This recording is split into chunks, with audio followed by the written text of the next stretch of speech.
telling everybody who I am, because not everybody always knows. Returning from China not long ago, and Chicago was the first port of entry, and I was there getting undressed with security people, and plastic, my bottles and stuff on the conveyor belt ahead of me, and the lady ahead of me said, "So where'd you get all those screw top bottles? My bottles all leaked." And I got them at the container store, and then I was going through the magnetometer, and the TSA guard looked at me and he said, "Oh my God, it's you." I'm from Bosnia, and we all love you in Bosnia, and if it weren't for you, there wouldn't be a Bosnia, and you're welcome in Bosnia anytime, and can I have my picture taken? So we stopped the whole line, picture taken, and then I go back to get my stuff, and the lady of the screw top bottle says, "So what exactly happened here?"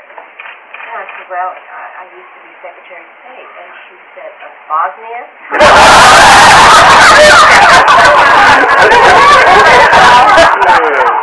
Thank you all very much for coming on such a beautiful Sunday afternoon. I do have a sun pin today to celebrate the beautiful weather.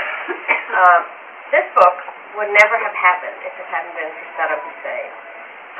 And this is how it all started. I do like jewelry, and had some jewelry before I got to the United Nations to be ambassador. But it was right after the Gulf War, and there were a series of sanctions resolutions against Saddam Hussein that were part of the ceasefire, and my job as our ambassador to the UN was basically to make sure that they stayed enforced and that we were able to continue them. So my instructions from Washington were to say perfectly dreadful things about Saddam Hussein every day. And he deserved them because he had invaded another country. And so after a while, a poem appeared in the Baghdad press in which I was called many things by Saddam Hussein, and one was an unparalleled serpent. And so I had a snake pin. So I decided that when we were dealing with Iraq, I would wear the snake pin. And so I think you've all seen where the UN ambassadors come out and talk to the press after a meeting. So all of a sudden the press zeroed in on me and the snake pin, and they said, "Why are you wearing a snake pin?" And I said, "Because Saddam Hussein called me an unparalleled serpent."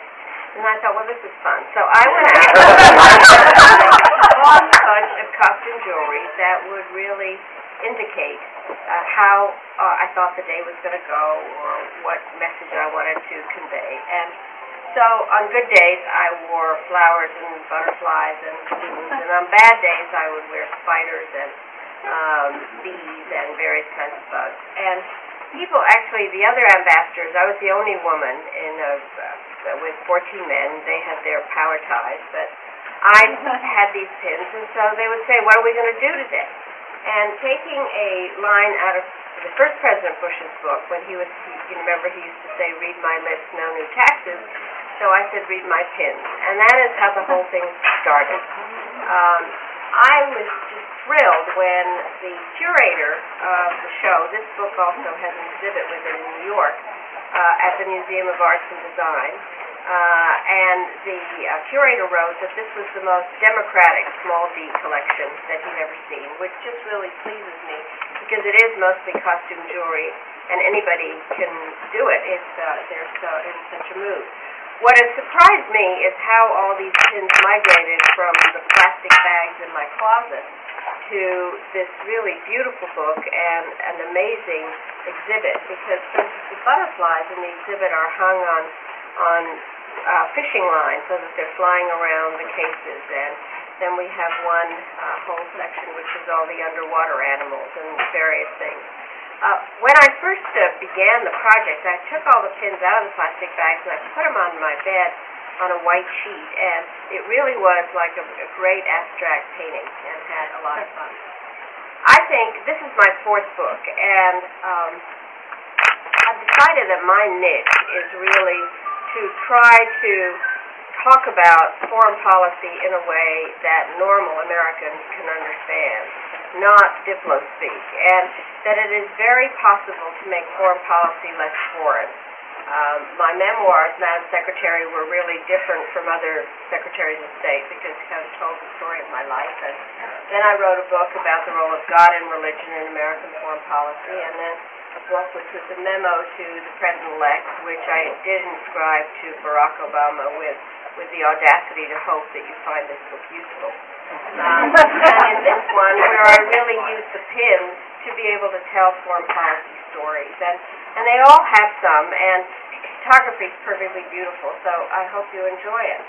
What really kind of kicked it off beyond Saddam Hussein was a pin that Leah Rabin, at that stage already the widow of Yitzhak Rabin, gave me, which is a dove. And she gave it to me for obvious reasons. It's about peace in the Middle East, and I wore it whenever I gave a Middle East speech.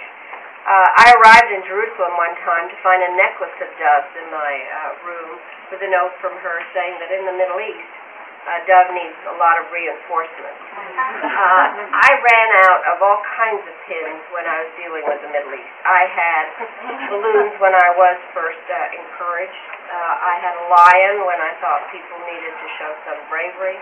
I had a turtle most of the time when things were going very slowly. I had a bicycle because there was always this saying about the Middle East peace talks are like a bicycle. If you're not pedaling, it falls over. I had a snail when I thought the things were really slow. I had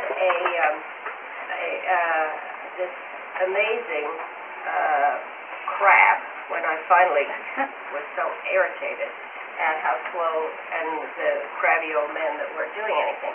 So I did have this whole menagerie of various pins for the Middle East.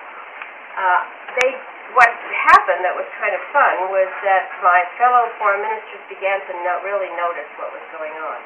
So when I was negotiating the anti-ballistic missile treaty with the Russian foreign minister, I had a pin that was actually an arrow, but he looked at it and he said, "Is that one of your missile interceptors?" And I said, "Yes," and we made them very small. And it's time to negotiate.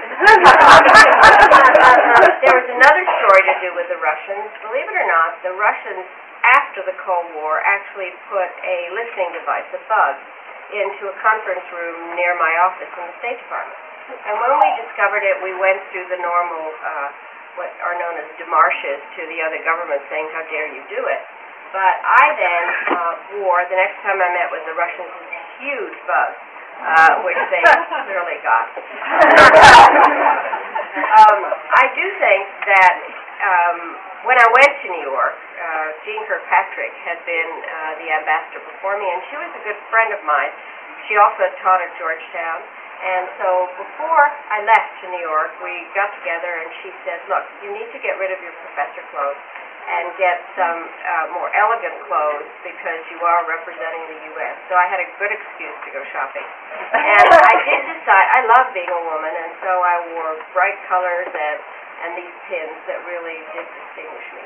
What was also fun was, as this moved on a bit, ministers do give presents to each other a lot, and so instead of getting a paperweight or a pen, finally they began to give me a lot of pins. Most of the pins I don't have at the moment because they are in the exhibit, so I've gotten a whole new collection of what we call pity pins. People are feeling sorry for me, and so I'm developing a new collection. There are an awful lot of issues about which signals need to be sent today, and let me just outline a few of them, and then I'll be very happy to answer questions either about my pins or about some substantive issues. In the book that I wrote, Memo to the President, I said that there were 5 big umbrella issues that the next president would have to deal with, no matter who that person was. And that was how to fight terrorism without creating more terrorists. I didn't agree with the concept of war on terror, because the people that hit us on 9/11 are murderers, plain and simple. And if you have a war on terror, then the people on the other side are warriors, and they get great stature in their own society. Second big issue was how to deal with a broken nuclear non-proliferation regime, which allows countries to say that they are developing peaceful uses of nuclear energy, and if they don't allow us in there to inspect, we don't know whether they're moving to weaponize. And the terrible thought is how to make sure that the worst weapons don't get into the hands of the worst people. I was watching television this morning, and Secretary